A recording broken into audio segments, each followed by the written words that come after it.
Bem-vindo ao curso de Cálculo Diferencial e Integral. Nesta aula, nós vamos ver o conceito de continuidade. Nós dizemos que alguma coisa é contínua se ela não possui interrupções. O exemplo mais simples de algo que é contínuo é o tempo, aquela velha expressão, o tempo não para, isto é, o tempo não tem interrupções. Como aplicar essa mesma ideia ao conceito de funções? Bom, temos aqui o gráfico de três funções, a função g, a função f e a função h, e perceba o seguinte: se você colocar um lápis ou uma caneta em cima do traço do gráfico e for acompanhando o desenvolvimento desse gráfico, você percebe que nesse ponto aqui você tem uma interrupção, você tem uma quebra desse gráfico. A mesma coisa acontece para o gráfico da função f. Se você for percorrendo aqui com o lápis ou com a caneta o desenho do gráfico da função f, você percebe que quando chega nesse ponto você tem um salto, você tem uma interrupção ou você tem uma quebra.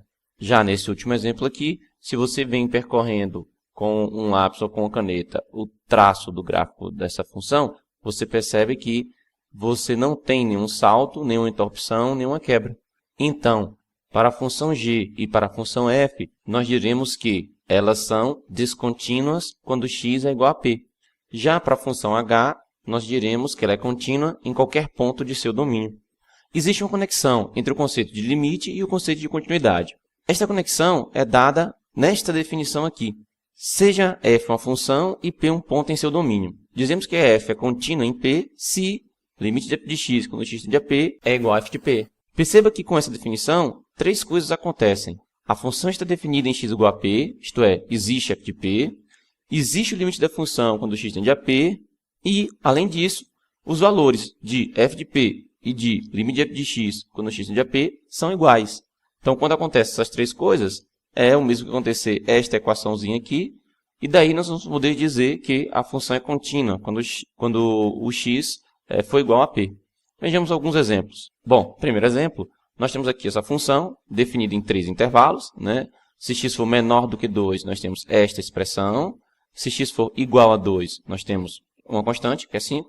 E se x for maior do que 2, nós temos esta expressão. Então, imagine que a pergunta fosse: a função é contínua em x igual a 2? Bom, para responder essa pergunta, você tem que verificar o seguinte: será que o limite dessa função, quando x tende a 2, é igual a f de 2? Se isso acontecer, então você vai poder dizer que ela é contínua em 2. Facilmente a gente percebe que f de 2 é igual a 5, pela definição da função. Se x for igual a 2, o valor da função é 5. Vamos agora nos preocupar em calcular o valor da função, ou melhor, vamos agora nos preocupar em calcular o limite da função quando x tende a 2. Para isso, a gente vai ter que avaliar dois limites, o limite pela esquerda e o limite pela direita. Então, pela esquerda, que são para valores próximos de 2, porém menores do que ele, nós temos esta expressão aqui para a função, x menor do que 2. Fatorando esta expressão, esse polinômio de segundo grau aqui, nós obtemos x menos 2, que multiplica x mais 3.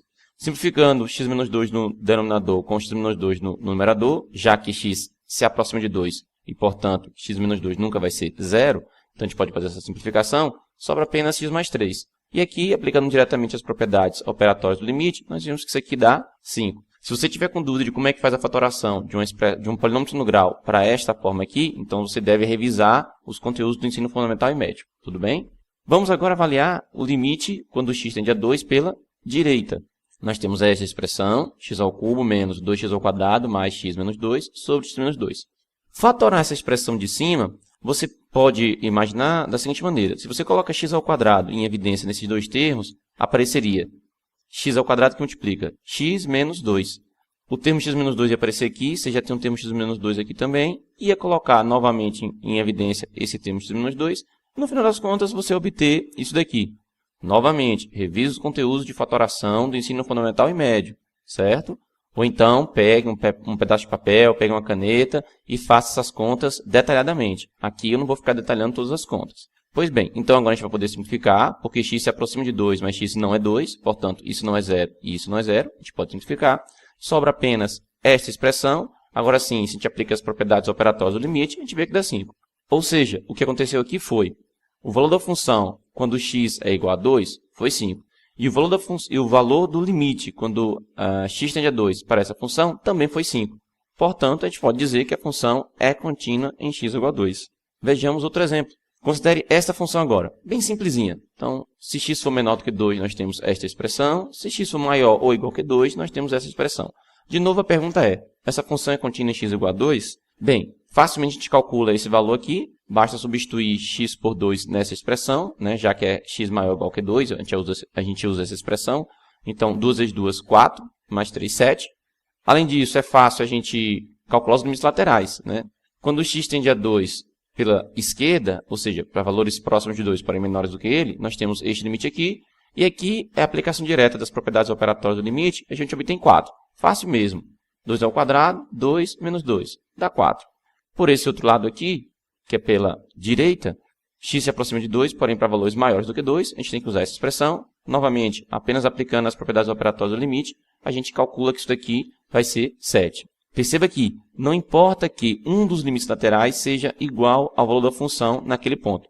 Nós temos que ter os dois limites laterais dando o mesmo valor, pois só dessa forma nós teremos que o limite vai existir naquele ponto.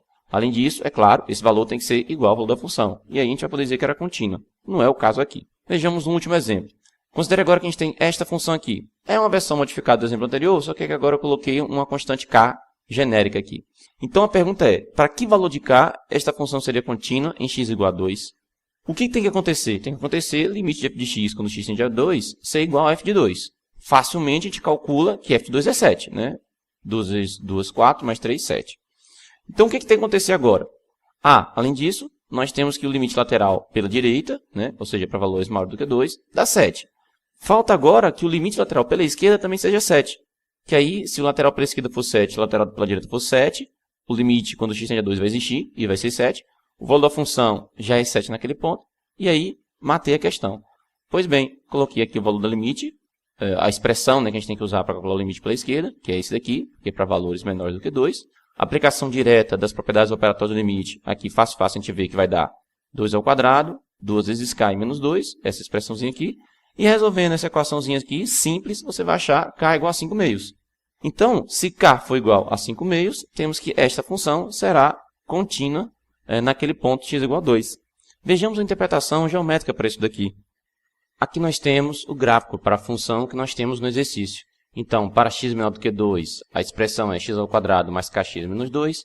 E para x maior ou igual que 2, a expressão é 2x mais 3. Então, aqui eu vou fazer com que esse k assuma alguns valores. E você vai ver como que o gráfico da função, que aqui, do jeito que está descontínuo, né? Ele vai acabar cada vez mais se aproximando de modo a encaixar nessa outra parte e acabar virando contínuo. Nesse caso, claro, para k igual a 0, a expressão que você tem aqui é x ao quadrado mais 0 vezes x vai dar 0, então seria só x ao quadrado menos 2. Vamos lá, então vou pegar esse valor aqui e vou alterar um pouquinho. Perceba que, quanto mais eu vou alterando, o gráfico vai se alterando, até chegar um momento onde, quando eu estiver em 2.5, que é 5 sobre 2, nós temos que a função fica contínua naquele ponto. Perceba que agora não há mais uma interrupção, não há mais uma quebra, não há mais um salto. Perceba que se aumentasse um pouquinho o valor de k agora, nós teríamos que a função voltaria a ficar descontínua. Então, de todos os possíveis valores que k poderia assumir, o único que me interessa, de modo que a função fique contínua quando x for igual a 2, é exatamente 2,5. Se fizermos algumas operações sobre funções que são contínuas em um determinado ponto P, então o resultado dessas operações também continua sendo contínuo no ponto P. Vejamos, se eu tenho uma função f contínua no ponto P e multiplico essa função por uma constante k, então essa nova função continua sendo contínua no ponto P. Se você tem agora a soma entre duas funções e cada uma delas é contínua no ponto P, então a soma resultante será contínua no ponto P. O mesmo acontece com o produto. Se eu tenho duas funções que são contínuas num determinado ponto P, o produto entre elas também será contínuo no ponto P. E, por fim, se você divide duas funções que são contínuas em um ponto P, lembrando que a função que está no denominador não pode ser zero naquele ponto, então, se você divide duas funções que são contínuas no ponto P, então o resultado da divisão será contínuo também no ponto P. Vejamos agora alguns exemplos de funções que são contínuas em todos os pontos do seu domínio. Ou seja, se você pegar qualquer valor no domínio dessas funções que estão aqui, ela será contínua naquele ponto. O primeiro exemplo são os polinômios, que têm este formato geral aqui. Temos também as funções raízes.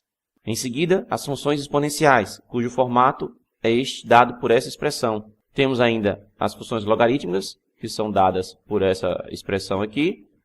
E, por fim, as funções trigonométricas. Então, se você usa agora esta informação junto com a informação anterior, que é esta daqui, o que você tem? Que se você pega estas funções e faz a soma entre elas, o produto entre elas, a divisão entre elas, ou elas multiplicadas por uma constante, apenas lembrando que no caso da divisão, o que estiver no denominador não pode ser zero naquele determinado ponto.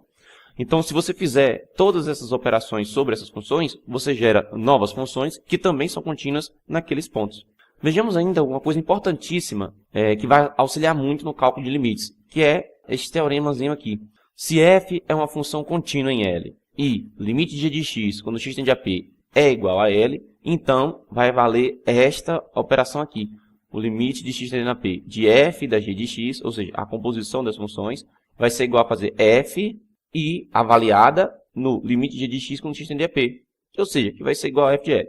No fundo, é como se você pudesse fazer o seguinte. Se você tem uma função f que é contínua, naquele ponto para o qual a g de x se aproxima quando x tende a p, então, se ela é contínua naquele ponto, você pode, entre aspas, tirá-la do limite. Ou ainda, você pode, entre aspas, jogar o limite para dentro dessa função. Vejamos um exemplo. Então, aqui nós temos limite da raiz cúbica de x ao quadrado mais 1 quando x tende a 2. Pois bem, raiz cúbica é uma função contínua em qualquer ponto do seu domínio. Então, eu posso pegar aqui essa raiz cúbica de x e, entre aspas, sair do limite com ela, ficando dessa maneira, raiz cúbica no limite inteiro. Ou seja, eu tinha limite da raiz cúbica. Agora eu tenho raiz cúbica do limite. Então aqui, basta operar normalmente. Aqui eu uso as propriedades operatórias do limite. E lembrando que o limite quando x tende a 2 é 2. Então, no final das contas, isso aqui vai dar 4 mais 1, 5. Então, o resultado desse limite aqui vai ser raiz cúbica de 5. Isso será muito interessante para a gente poder calcular alguns limites que envolvem composição de funções. Um teorema muito importante que se aplica a funções contínuas é o teorema do valor intermediário, que diz o seguinte: se f é uma função contínua no intervalo fechado de a até b, então, para todo d compreendido entre f de a e f de b, existe um c no intervalo aberto de a até b, tal que f de c é igual a d. Vejamos uma interpretação geométrica para esse teorema. Aqui nós temos uma função genérica f, e aqui está descrito o seguinte. Imagine que você toma qualquer valor d que esteja entre f de a e f de b. Para qualquer valor que você tome, sempre existirá um valor c entre a e b, de modo que a função f avaliada em c será exatamente igual àquele número d que você tomou. Isso vai acontecer sempre que a função for contínua. Vejamos um exemplo onde aplicamos esse teorema. Prove que existe uma raiz para a função f de x igual a 3x ao cubo mais 4x ao quadrado menos 5, no intervalo de menos 1 a 1. Primeiro, perceba o seguinte, f de menos 1 é igual a menos 4. É só você substituir x por menos 1 aqui e você obtém menos 4. Da mesma forma, se você substituir agora x por 1, você vai obter que f de 1 é igual a 2. O que aconteceu? Aconteceu que 0 está no intervalo que vai de f de menos 1 até f de 1. Ora, porque f de menos 1 é menos 4 e f de 1 é 2, então 0 está nesse intervalo. Desse modo, pelo teorema do valor intermediário que a gente viu no instante, vai existir um c no intervalo que vai de menos 1 a 1, tal que f de c é igual a 0. Ou seja, se você tem um número c, tal que o valor da função aplicada àquele c é 0, significa que aquele número c é uma raiz para a função. Aqui terminamos esta aula e espero você no próximo vídeo.